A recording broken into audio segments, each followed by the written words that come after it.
Welcome back again guys dito sa video na ito ituturo ko sa inyo kung paano mag-loan sa GCash. Kung gusto mong malaman panoorin mo ito ng buo. Para makapag-loan tayo sa GCash, pindutin ang borrow, at pindutin ang G-loan. Ang maximum na pwedeng i-loan dito sa GCash ay 1,000 pesos, 6 months mo itong huhulugan ng 236.57, may tubo itong 6.99%, at kakaltasan ito ng 3% para sa processing fee. Ang kagandahan dito kapag umutang ka ng umutang at on time ka nagbabayad ay tataas din ng tataas ang pwede mong utangin dito. Para makapag-loan na tayo pindutin ang Get Started. Dito pindutin ang Select Your Loan Purpose.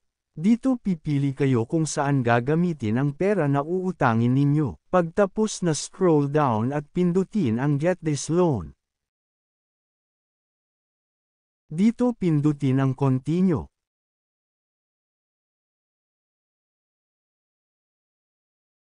Dito ay check nyo kung tama ang information na nilagay ninyo. Kapag okay naman scroll down at pindutin ang Next. Dito naman mag-fill up lang kayo ng nickname, sex, civil status, other mobile number, landline number, own a small business, at information ng emergency contact. Pagtapos na pindutin ang Next. Dito ay check nyo kung tama ang information na nilagay ninyo. Kapag okay naman scroll down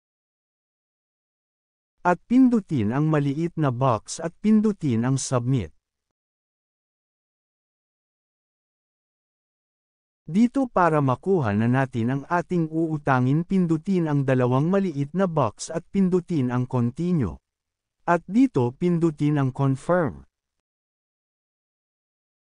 Dito may ibibigay na 6 na digit authentication code na ipapadala sa inyong number.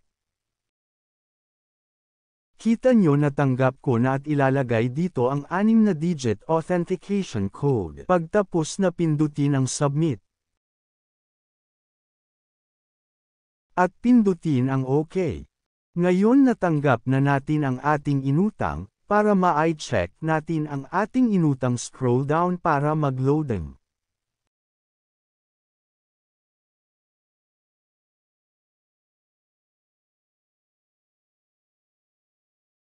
Kita nyo meron na tayong 1,006.24 pesos.